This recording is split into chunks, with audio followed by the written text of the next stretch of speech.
I'm Tracy Sabol. Tonight on EWTN News Nightly, as Israeli forces focus their fight on southern Gaza, a reminder of what started the war.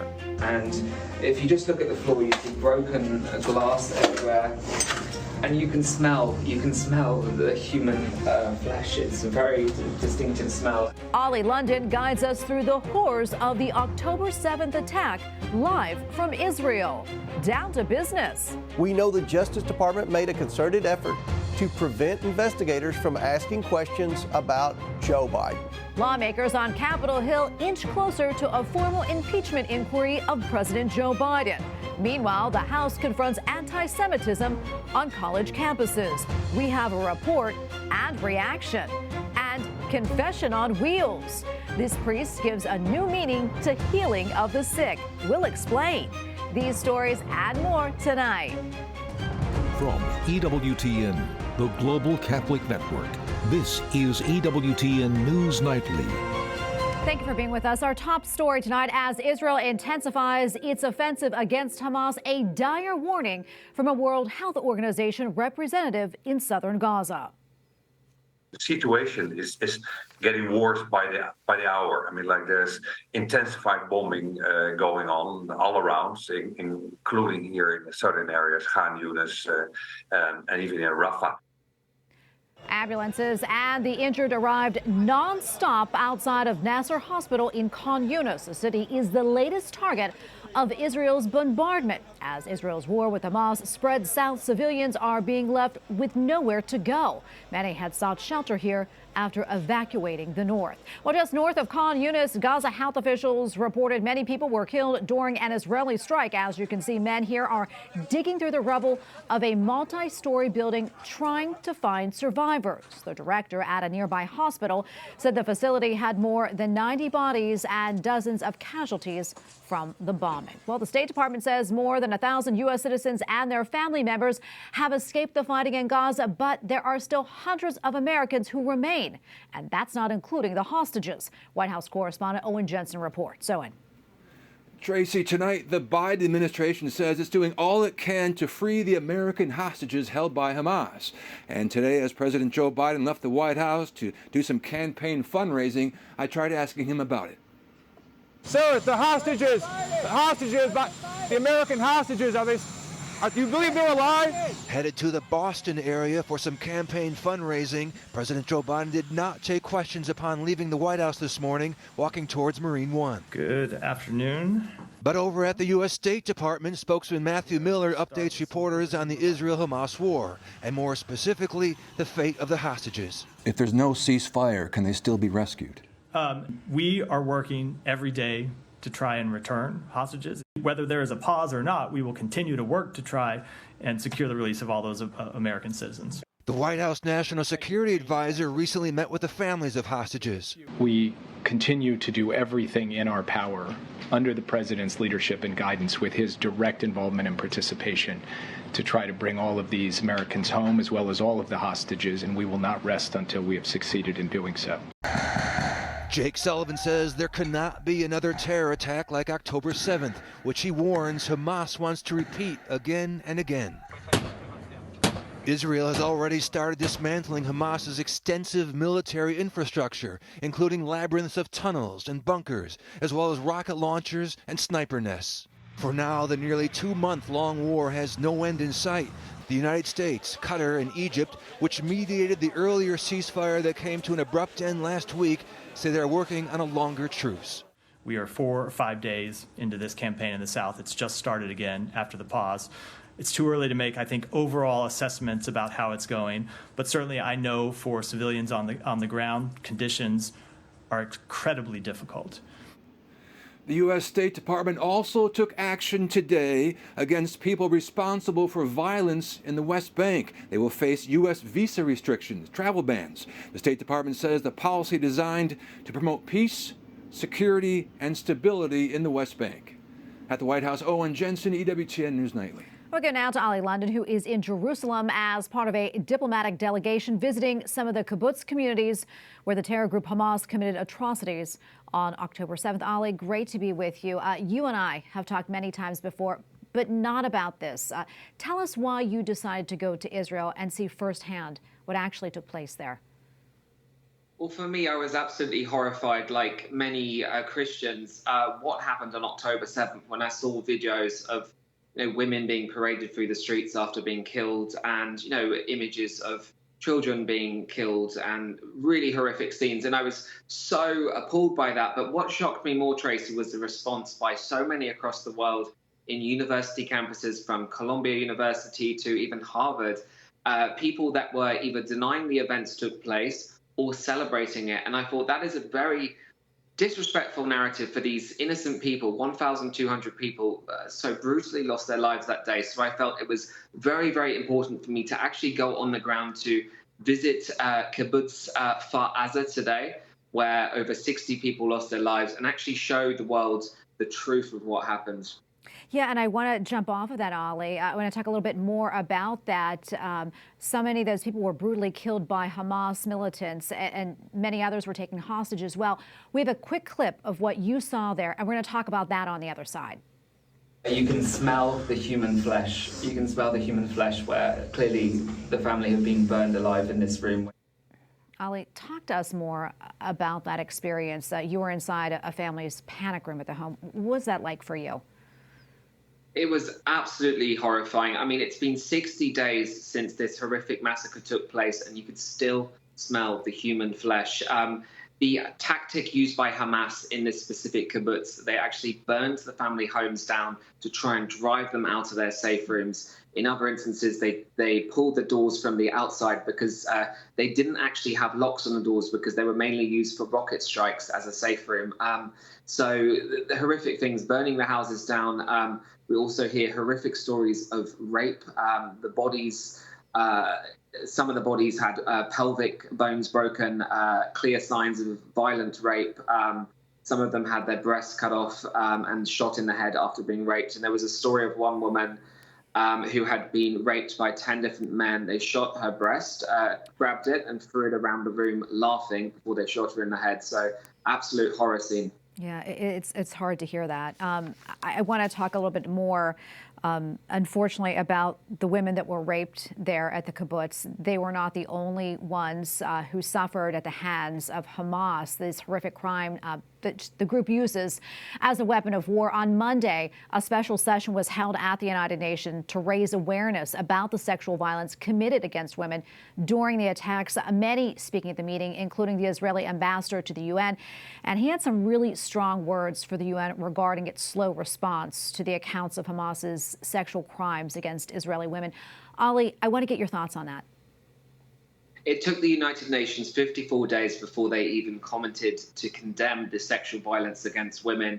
Of the 1,200 massacre victims, 300 were women, and there were dozens and dozens that were raped, including teenage girls. And, the fact that the United Nations is supposed to be speaking up about humanitarian issues, speaking up for women, and they were silent on this, as was the UN Secretary General for 56 days before he issued a tweet, is very, very telling, and it just shows that they're not being impartial. So at least they had a special session yesterday, and people spoke up about the horrific crimes committed against women. And obviously I heard the stories firsthand visiting some of these homes of these women today, and it was worse than any nightmare imaginable. It's so hard to hear, but really important to talk about. People need to know these things. Ali, thank you so much for your time and speaking with us. Always good to see you. God bless you. Thank you. God bless you. Senator Tommy Tuberville announced today that he is ending his months-long blockade on hundreds of military promotions. It was pretty much a draw. I mean, they didn't get what they wanted, we didn't get what we wanted, and when they change the rules, it's hard to win. And so they changed the NDAA rules. We didn't get to fight for it to leave it in the Senate, and so just unfortunate the American people didn't get a voice. Well, the Alabama senator told colleagues in a closed-door meeting that he is jumping on board with an idea presented by Senators Dan Sullivan and Joni Ernst that would release all of his holds on military officers at the 3-star level and below. Tuberville held up more than 400 military promotions over the Defense Department's using taxpayer dollars to pay for service members' abortion travel expenses. A hold will remain for the roughly 10 nominations for 4-star generals and officers. Congressman James Comer, the House Oversight Committee chair, says that he is confident the U.S. House has enough votes to move forward with a formal impeachment inquiry into President Joe Biden. It would give the panel broader powers. EWTN News Nightly Capitol Hill correspondent Eric Rosales has the latest on the inquiry vote, which could come as early as next week. Good evening, Tracy. House Republicans are moving closer to formally start an impeachment inquiry of President Joe Biden. This week, Congressman James Comer released new evidence of alleged regular monthly payments from one of Hunter Biden's business entities to his father, Joe Biden. This week, we revealed how Hunter Biden's corporate entity, Owasco PC, made direct monthly payments to Joe Biden. Owasco PC is under investigation by the Justice Department for tax evasion and other serious crimes. The Kentucky Republican released subpoenaed bank records that allegedly show direct monthly payments of $1,380 and also released copies of several checks from the Biden family to the president totaling $240,000. Chinese and other foreign entities funneled millions of dollars into Hunter's Owasco PC. And some of this money landed in Joe Biden's bank account.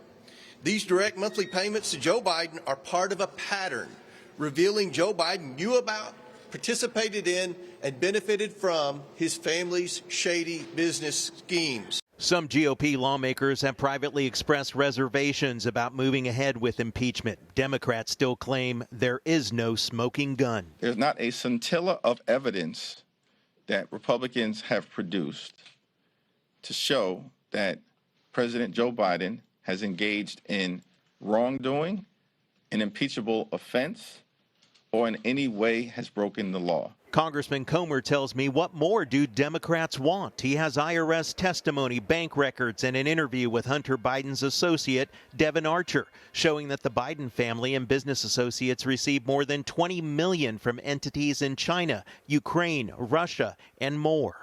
That testimony, he adds, also shows the president participated in group calls with Hunter Biden and his business partners, and that the Justice Department pressured IRS investigators to back off from interviewing the president for their investigation of Hunter Biden's alleged tax crimes. Speaker Johnson says the U.S. House must follow its constitutional duties. This vote is not a vote to impeach President Biden. This is a vote to continue the inquiry of impeachment, and that's a necessary constitutional step, and I believe we'll get every vote that we can. The White House continues to push back against Republicans' claims, saying that there is no evidence. Hunter Biden is expected to meet with the Oversight Committee this month. At the Capitol, Eric Rosales, EWTN News Nightly. And we have a lot more still to come here on EWTN News Nightly, including cause for concern. 3 university presidents talk to lawmakers about anti-Semitism on college campuses.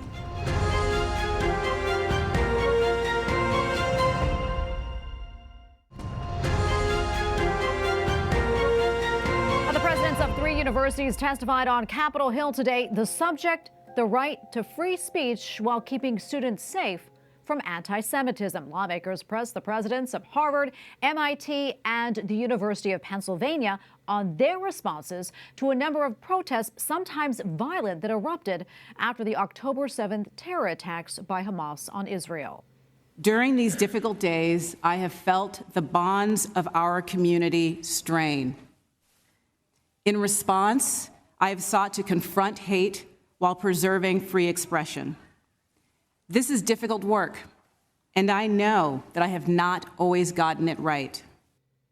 Yet as president of MIT, in addition to my duties to keep the campus safe and to maintain the functioning of this national asset, I must at the same time ensure that we protect speech and viewpoint diversity for everyone.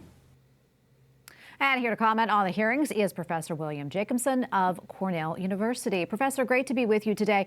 Talk to us about what you thought about the hearings and the main takeaways. Well, I actually thought the 3 presidents were frankly fairly pathetic. They seem to be either unaware of what's happening at their campuses or unwilling to deal with it. Repeatedly throughout their testimony, when they were questioned by various representatives, they would say, oh, we welcome all viewpoints. We embrace everybody. We want to have this culture of acceptance on campus. But we all know that that's not true. I'm on a campus. It's not true. I followed campuses for over 15 years, almost daily, and reported on them. So I really felt there was a disconnect there. Yeah, and you know, it really is shocking, some of the things that we've seen playing out on college campuses, also on your campus as well at Cornell. That being said, do you think it's been enabled by university policy for years? And I know you have said it's kind of predictable. Yeah, well, I've been predicting this for 15 years. Finally, people are paying attention, not because of me, but because of events. I've been saying this racialization of everything, the balkanization of campuses under critical race theory, intersectionality, diversity, equity, inclusion. There's a lot of different names for it, but it forces students to view themselves through racial, ethnic, and other identity lenses, rather than viewing themselves as individuals, each of whom is worthy in their own right to equal treatment under the law. They're viewed as proxies for groups. One of the when things you do that, you set students against each other. Yeah, and one of the things that was talked about this at the hearing today, the diversity of thought and talent on campus. What do you think can be done about that to kind of correct things? Should we hire more conservative faculty members? Well, I think the situation is so far gone with regard to diversity of viewpoint, there's got to be outside pressure. The faculties are close to 100% at the elite institutions, at least, like the three that were in Congress today. They're almost 100%, not just not conservative, they're hostile to conservatives. They're hostile to half the country's voters. They feel insulated from any sort of public pressure. And I think that it's unhealthy, and it provides, a monoculture on campuses that cannot reform itself. Something's going to have to be done with regard to public universities. That can easily be done through budgets. Florida, I think, is on the right track, eliminating and defunding the DEI budgets. But even the federal government, maybe not under this administration, but another one, should put financial pressure because they cannot reform internally. We have about 20 seconds left or so, Professor, but quickly, can you give us an overview of what the situation is like right now on your campus? Well, I think things have calmed down considering how horrible they were a month ago. Death threats against students, a student arrested by the FBI. Right now, the anti-Israel students are pretty much run amok. They've taken over the president's office. They're trying to pressure the administration. So it's not a healthy situation, but it's one that the administration appears unable to deal with. All right. Professor Jacobson, thank you for weighing in and for your time and insights. We appreciate it. Great. Thank you so much. Up next on EWTN News Nightly, a gift from Assisi, how one diocese in Italy is taking a hands-on approach helping the poor. Plus, wheeling and kneeling, why a religious order in Louisiana decided to buy an ambulance.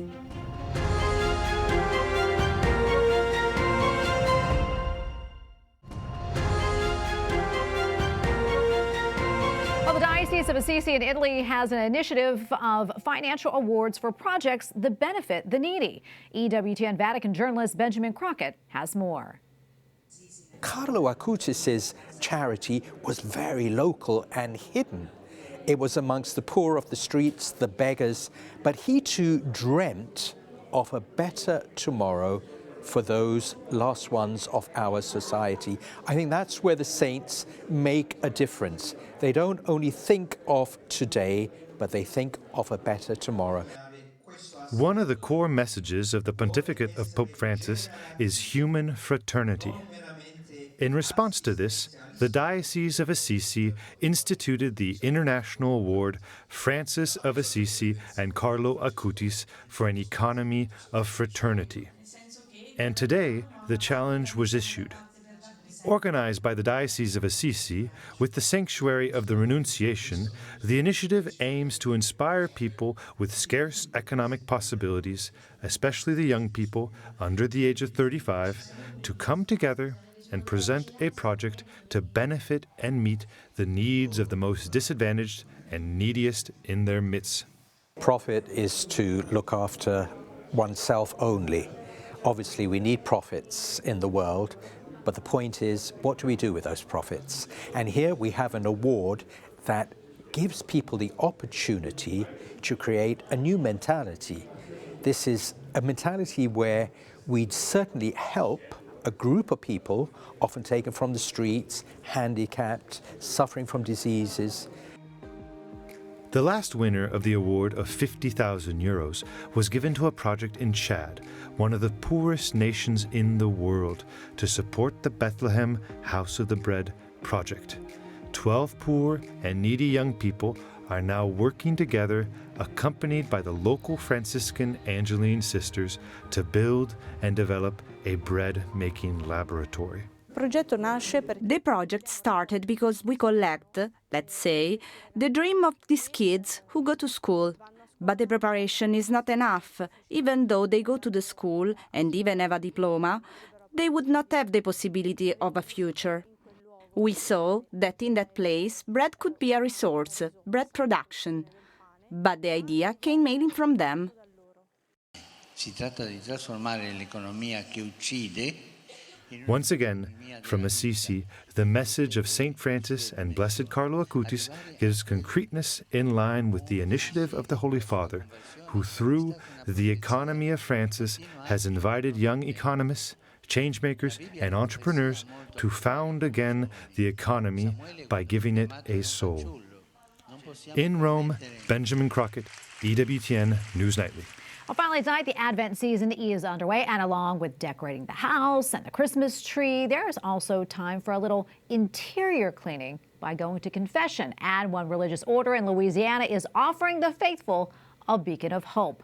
The Community of Christ Crucified has turned an old ambulance into a mobile confessional. The brothers take it to the shopping mall, football games, well, anywhere else the Holy Spirit directs them as well. And we turn now to a member of that community, Father Michael Champon from the Diocese of Lafayette, Louisiana. Father Michael, great to have you on. This is so wonderful. What gave you the idea of turning an ambulance into a mobile confessional? Well, I was a hospital chaplain, my first assignment when I got back, ordained a priest, and we used to have the ambulances come into the ER, and I would be called out to take care of the spiritual needs. And I had the idea, I said, boy, we had these critical care units, that we need a spiritual care unit to go out on Saturdays and engage people on the street and just show where they're at. And then if they need, would have an opportunity to hear confessions. And it wasn't until when Pope Francis called the Year of Mercy and spoke about highlighting the sacrament of confession that I went on eBay and looked for one and acquired one. Oh, this is wonderful. What's been the reaction? It's been overwhelmingly positive. Now we have a very Catholic, at least under the surface, culture here in Southwest Louisiana.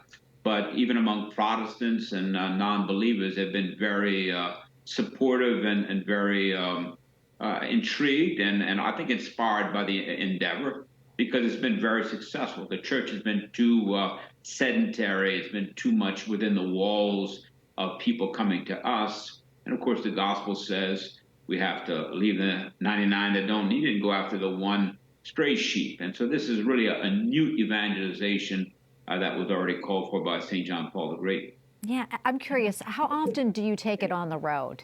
And where exactly, do you go? Have you put a lot of miles on it so far? Yeah, yes. In fact, we have one that's down. We have 3 units, a trailer and 2 ambulances. And one of our units is a transmission's out because it's got 330,000 miles. We didn't put all of that, but we put a good bit of that on it. We actually, we're going out 3 times a week during the Year of Mercy. And then we about once a week now. So about 70, 80 stops a year. Every week. And we, for example, this week we have a stop at a parish endeavor. It's going to be outdoors, I think, on Friday. We have our St. Lucy celebration, which is an outdoor festival of lights, and in the square of St. Martinville. We'll have it out that for Sunday. We have a health club that is a Catholic owner, and he allows us to park there. We have that scheduled for next week from 11 to 1. So we go to ball games, we go to parking lots, shopping centers, bowling alleys. We park wherever people gather, and we have permission to park. We show up, and people come. We've heard over. Well, we used to click them when they came into the unit, so we had over 12,000 about 2 years ago when we stopped clicking. So confessions have still been clicking, so we probably have maybe 14,000, 15,000 confessions on the road. You sound like you're trailblazers in this. Are there any other parishes that are doing the same thing? Well, in our diocese, we do get other priests to help us, especially when we have big events. I have 2 priests in our community, myself and another, and we work those confessionals. But yeah, there's other dioceses. I understand there's a place in Detroit that has one. There's a Beaumont diocese near us that is acquiring one. But I've heard of a number of endeavors, it's kind of spawned by this endeavor to hear confessions actually, outside the church, particularly for those who maybe have fallen away and have been a while, and they see the opportunity to get on their turf. I have the sisters or the brothers with me, engaging them. They feel relaxed. They come in and make beautiful confessions. Yeah, this is beautiful, and thank you for what you're doing, and thank you for being on. We appreciate it, Father Champagne. God bless you. Appreciate it. Thank you. God bless you. And we thank you for watching tonight. Remember, you can follow us on social media, Facebook, X, and Instagram at EWTN News Nightly. I'm Tracy Sabol. Good night, and God bless.